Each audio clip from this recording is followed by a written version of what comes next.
Hey Disney family, welcome to another episode of For the Love of the Mouse. I'm Crystal and thank you for stopping by today. Today we're going to talk about the next festival coming to Epcot, and this will be kind of the end of the festival season as it's the last festival Epcot has planned announced for 2018 until we get back to Food and Wine. So we kind of have everything from Labor Day-ish from when Food and Wine starts until the end of May, which is when Flower and Garden ends, has really been like one festival after another. So this is kind of the culmination of that, and it's one of my favorite festivals, and I'm really excited because I'll be going to it twice this year. Once with my mom. We're going next month, so be sure to stay tuned for that because I'm really excited because we're actually going to do some vlogs from the parks, which is a first for us. So bear with us on that, as I'm sure it's a learning curve for me because I'm technologically challenged, and I'm lucky I can even figure out how to do this. So bear with me. But then we'll be going back for hubby's birthday in May. So I'm really excited. It's gonna be really fun. And so I just wanna kind of run through today some of the highlights of the upcoming Flower and Garden Festival and some of the things you have to look forward to and why you should go. And yeah, so let's get started. So Flower and Garden runs from May 28th of 2018. I'm sorry, back up. It does not do that. Flower and Garden Festival runs from February 28th, 2018 until May 28th, 2018. So what can you expect? There are concerts. They're called the Garden Rocks concert series that are not every night. So be sure to check out disneyworld.disney.go.com for more information on those. And also stay tuned to our blog because For Love of the Mouse, because we are going to be talking about that. We already have one blog post up about Flower and Garden, and it's our excitement for the kitchens because you know we love to eat. Part 1. And that's actually a 3-part series. So part 1 has already published and we have the remaining parts coming out soon.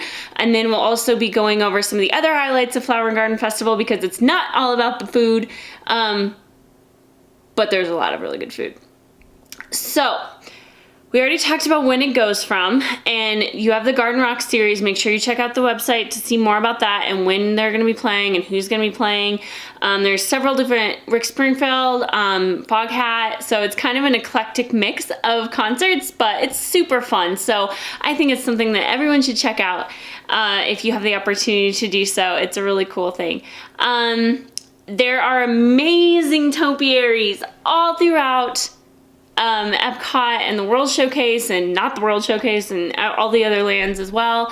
So be sure to check those out. There are so many gorgeous character topiaries. I know that they've been kind of bringing a lot of those to some of the other festivals, which is great, but Flower and Garden is all about the amazing flowers.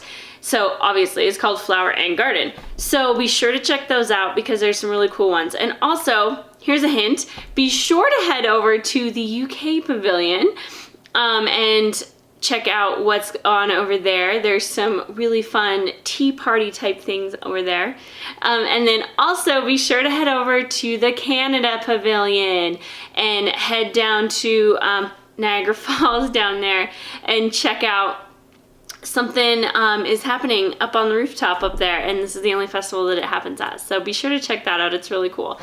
And also make sure that you check out all of the really cool photo pass opportunities that are available, and just really like immerse yourself in those topiaries because they are absolutely gorgeous and incredible, and they can't be beat in my opinion. So let's also talk though about the kitchens. As I said, you can check out our blog For Love of the Mouse for a little bit of more information in our Kitchens Part 1 of 3-part series that has already been posted, and then stay tuned for the other parts of that as well. There are 15 kitchens for food and let's start again. There are 15 kitchens for Flower and Garden Festival. Some of them are new, some of them are old, and they all have really great stuff. So be sure to check those out. If you remember, we've talked about this before. One of my big tips for experiencing the festivals is they have gift cards that you can wear around your wrist. They're tiny little gift cards and you wear them around your wrist on like a little plastic bungee thing.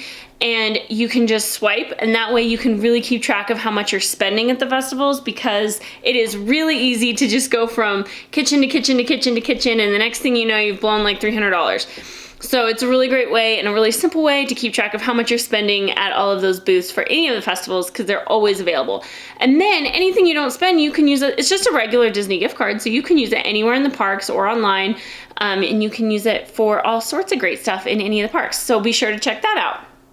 You can get those little gift cards at any of the merchandise locations, Mouse Gear, and any of the other larger locations that are located throughout Epcot.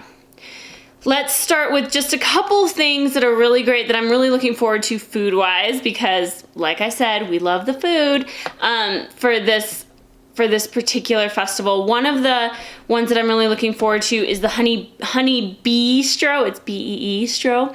That's hosted by the National Honey Board.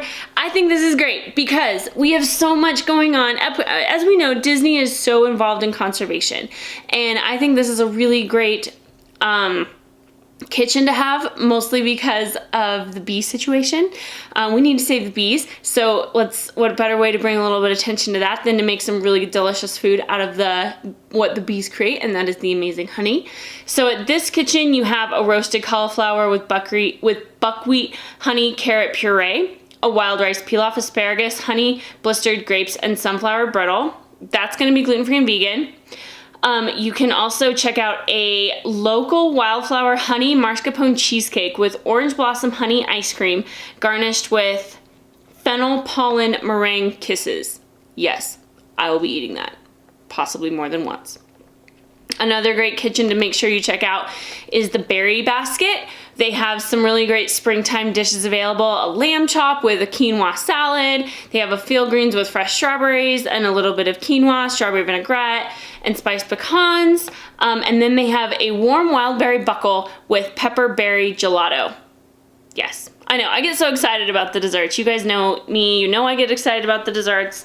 And you also know I get excited about the bubbly, so make sure you check out some of that stuff. But another thing to check out at the Berry Basket, and they have an alcoholic version and a non-alcoholic version, is the Twinings Green Tea Berry Mint Julep.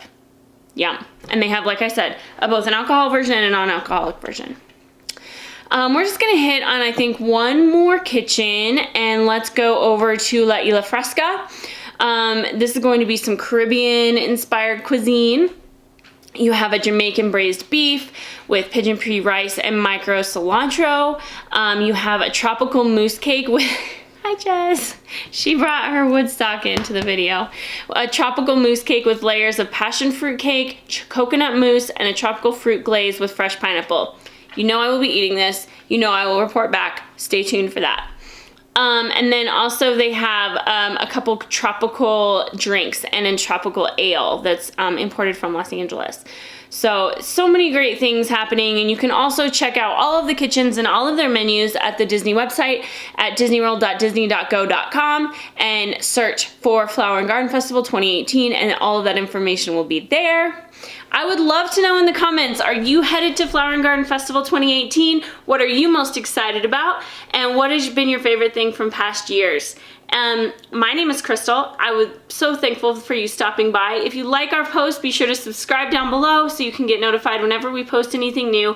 Also, make sure to check out our blog for theloveofthemouse.com and our Instagram for Love of Mouse. Thank you again for stopping by, and for the love of the mouse, never forget that it all started with a mouse.